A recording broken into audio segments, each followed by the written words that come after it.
and then you take your clothes off.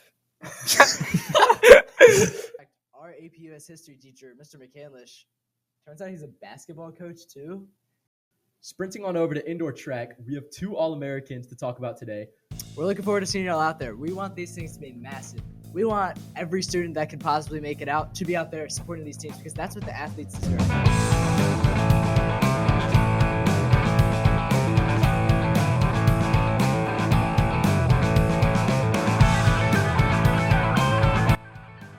Welcome to the second episode of Halftime at the Hill. I'm Austin Lambert. And I'm Miles Adams, and we are pumped to be here today to bring the latest news of sports on the Hill.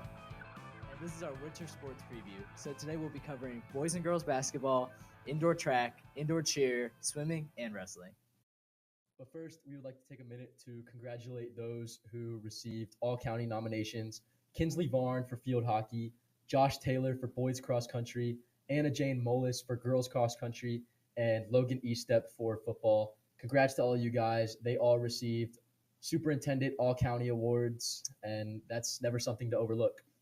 And Kinsley and Josh received MVP All-County for their respective sports, meaning that they are the best player in the whole county for field hockey and boys cross country, respectively. Yeah, we've got some serious talent at Clover Hill. I know we're always looked at as the underdogs, but MVP is something else. That's crazy. It's really good for them to be recognized because those people are top of their class. We know Josh is crazy. If y'all saw the fall sports recap, you know we talk about him. Same with Kinsley. Kinsley's really, really good. Both of them are at the top of their field, not only in the county, but also in the region. All right, let's slam dunk down into boys basketball. So last year, 6-16 finish. Not how they wanted it to turn out, but this year the schedule's looking good. And they've got some good players out there. They have a lot of height out on the boards. They have Ian Watts, super tall. Y'all know him from volleyball. You got Andrew Warren. He's also tall. I think there's like a 3-inch height difference between there. And Ian's 6'7". Yeah, it's crazy. And we know that this episode will not come out until later, but tonight is the home spirit game against Cosby. We're both going to be there. We're excited. We're going to be reporting on it, and we're hoping for a good turnout. Yeah, you'll hear about our experience at the game. It's going to be a good one. We're playing big rival Cosby. You know we're going to beat them. Those guys aren't it. And as a matter of fact, our AP US history teacher, Mr. McCandlish, turns out he's a basketball coach too, and a pretty solid one at that. Yeah, shout out Mr. McCandlish. We just started talking about the Civil War in our class, and looks like Mr. McCandlish is reconstructing things out on the court too. Good one, Austin. So Mr. McCandlish, he's been the coach here for a couple of years, and he's really committed to this team. I heard a story from his son that he used to commute from Charlottesville to coach this team every single day during the season. He would drive up an hour and a half back to Charlottesville on game nights, get home at like midnight, and come back to work the next morning.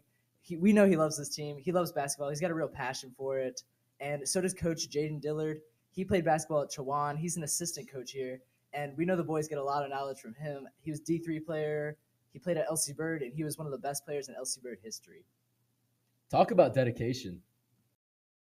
To rebound off of boys basketball, let's talk about that girls team. Huge win against Meadowbrook, 64-30. Tough loss against Monacan and Cosby. I was at that game last night against Cosby, and I saw that this team has some serious talent. We've got some great potential. Sophomore, number 2, Olivia Kraft. She knocks down a ton of rebounds. She's always getting the ball, a ton of assists. Obvious leader, junior point guard, number 5, Janiyah Pollard. She is always leading that team, setting them up for success on every single drive, and it's really fun to watch out there. And in addition to those two, we have another great defensive player, Nia Evans. She's a junior. She wears number 12. She plays power forward and center. She's out there. She's the second best defensive player behind Olivia. She's second in rebounds, first in blocks on the team. She's a presence out there on the court. Diving into swim, we brought on team captain, junior Miles Sweeney. All right, Miles. So tell us what events you do. So my main event is the 100 breast. I'd say I'm the best at that. And then besides that, freestyle events, 100 freestyle, 50 freestyle, sort of what I stick to. What are your times looking like after this first meet? They're not as fast as I'd like them to be. I didn't end up swimming the 100 breast, but yeah, they'll get better. So how long you been swimming for? Well, I started swimming when I was around 6 years old, just for summer swim. Pretty casual swimmer, but carried it on up to today, and with the Clover Hill team and all their all the guys and stuff like that. So yeah, it's been pretty good. Gotcha. So you joined the swim team as a sophomore. What pushed you to join the team? So I remember freshman year, I was sort of on the fence about it. I didn't really know much about it. Then I had some friends, actually Austin here used to be on the swim team. I saw that he was on the swim team, and that sort of motivated me, and just the overall health and fitness benefits of swimming. Getting your cardiovascular health up, getting your mental game up. It's a mentally tough sport, and also muscular growth as well. I think that really drove me to pursue the sport for the high school team. Yeah, and I've heard you're also a two-sport athlete. Yeah, I actually row for a club on the James River, right next to James River High School, called River City Crew. So how do you think that rowing translates into swimming? It translates very well. I mean, obviously you have the cardiovascular health. Some of the best rowers in the world, like this guy named Oliver Zeidler, actually is a world champion. He just won the Olympics. Used to be a somewhat professional swimmer before he started. So yeah, definitely it translates over very well. Gotcha. Yeah. And how's the team looking like this year? I know when I was a freshman, we had some really fast juniors and seniors, but I haven't been with the group in a while. What's it looking like? Yeah, there's some really fast people on the team. Just to name a few, we got Spencer Campbell going to Lehigh University. He's really fast. Tape up. Carson Ellenberger. A bunch of other guys. We had a ton of state cuts yesterday at our first meet. Got to write their name on our banner that we had there for Clover Hill. Nice. There's a good amount of names in there. So yeah, there are a lot of fast people. And yeah. Explain what a state cut is. I'm not a swimmer. I don't know swimming like these two. Yeah. So at the start of the year, they normally stay the same throughout the years, but I mean they might change a little bit. But the Virginia High School League releases out times that swimmers have to beat. So you have to be fast enough to make the state cuts, which is just a time barrier that you have to pass. And if you're fast enough, you get to compete statewide. So yeah, that's awesome. Can you tell me about your pre-meet routine? What's that look like? Pre-meet routine, listen to a bunch of music, get hype. Like what songs? Last meet, I was listening to a bunch of Kanye. Yeah. And then what album? Some Chief Keef. what Kanye album you listening to? I've been listening to yesterday, Life of Pablo, definitely. Good choice. A lot of those songs. Chief Keef always has some fun ones that are, hype but stupid too sometimes. But yeah, snack. Make sure get enough sleep, eat a healthy breakfast, a healthy lunch. Try not to eat too much before a meet, directly before, at least 2 hours before. I try to stop eating and then get a quick little snack in, and make sure I'm recovering well throughout the day and throughout the week, and eating my carbs, getting my energy in. And nice. Yeah, that's my pre-race routine, and then show up to the pool, warm up with the team, of course, and just getting the mental focus. Oh, go ahead, Miles. Well, why don't you walk me through a swim practice? What goes on there? Okay, so you show up, say hi to the team, all that, and then you take your clothes off, get in your swim trunk, and hop in the pool, get your cap, your goggles. Those are essentials for you guys or girls who don't swim. Swim cap, goggles, essential for swimming. Hop in the pool. For a warm up, we typically do. I mean, I don't know if I released the whole training schedule, but warm up should be 500-ish just meters, getting meters in, or yards. It depends on the pool you're in. And then after that, do some higher intensity workouts and switch around with the different strokes you're doing. So there's freestyle, which is the most common, butterfly, backstroke, and breaststroke.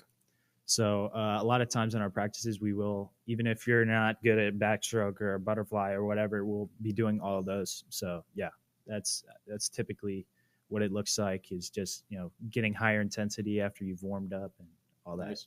My last question for you here is, after a victory last night against James River, first victory of the season, what is your post-game victory celebration looking like? Post-game? Okay. After the meet, directly after the meet, shout out to Lucy, swimmer on the swim team. It was her birthday. She had a bunch of cookies for us. Happy birthday, Lucy. Yeah, happy birthday. Happy belated birthday. Immediately that, and then just, seeing the text message pop in of the race results and seeing that we won, just celebration in the chats and, congratulations and, good job, guys, all that type of stuff. And, just, acknowledge it, be happy for it, turn around, keep on working. That's good. Good stuff. Yeah. All right. Well, thank you, Miles. Let's clap it up. Yeah. Sprinting on over to indoor track, we have 2 All-Americans to talk about today. Josh Taylor was nominated All-American for the 3,200 in track and the 5K in cross country. And Kara Harris was nominated All-American for the triple jump. All-American is crazy. As we know, track is the strongest sport here at Clover Hill. It's been our top performing sport for many years now, and we have 2 All-Americans. I don't know many schools that even have 1 All-American, let alone 2. We know Josh. We talked about him in the fall sports recap because he's also a very strong cross-country runner. And we know Kara, she does triple jump, and she's a top performer in that as well. All right, and to not make y'all wait any longer, let's talk about these wrestlers who made weight and competed at their most recent meet. Yeah, so the wrestling team just had their first opening tournament. They won. I know that Jace DeAngelis went undefeated. I worked with Jace over the summer. We lifeguarded together. He was a pretty good lifeguard, and turns out he's a pretty good wrestler too. During our breaks, we would always wrestle on the grass, and he killed me. Wow, sounds fun. So another 2 outstanding performers. We have Mikey Garcia. He competes at the 113 weight class, and I saw his wrestle. He was crazy out there. He was locking people up. I don't even know what the wrestling terms are, but he had those pins quick. And another outstanding wrestler is Caden Webb. He wrestles the 150-pound weight class. He goes out there. We know he's committed. He plays lacrosse with us, and all he talks about is wrestling. He loves wrestling. Flipping on over to indoor cheer. The cheer team for the basketball games and indoor cheer has a new coach this year, Math Sci, freshman English teacher, Miss Castorena. We've been to many basketball games and volleyball games this year. Cheer has been there. They bring the energy. They're always flipping around, and it's awesome to see. Yeah, at these games, the basketball players are out there on the court, but the cheerleaders are really bringing the energy to the crowd. The crowd are getting hyped when the cheerleaders get hyped. They are the real reflection of the student section and the crowd at the games. Lastly, we would like to hype up the upcoming Spirit Games. Tonight, we already mentioned this, is boys basketball home against Cosby. We have girls basketball January 16th against Powhatan. That's also at home.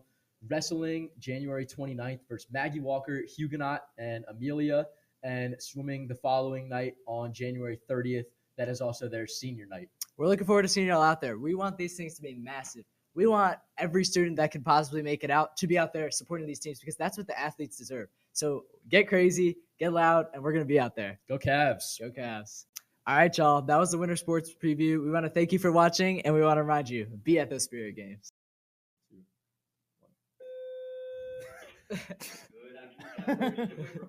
wait. Diving into swim.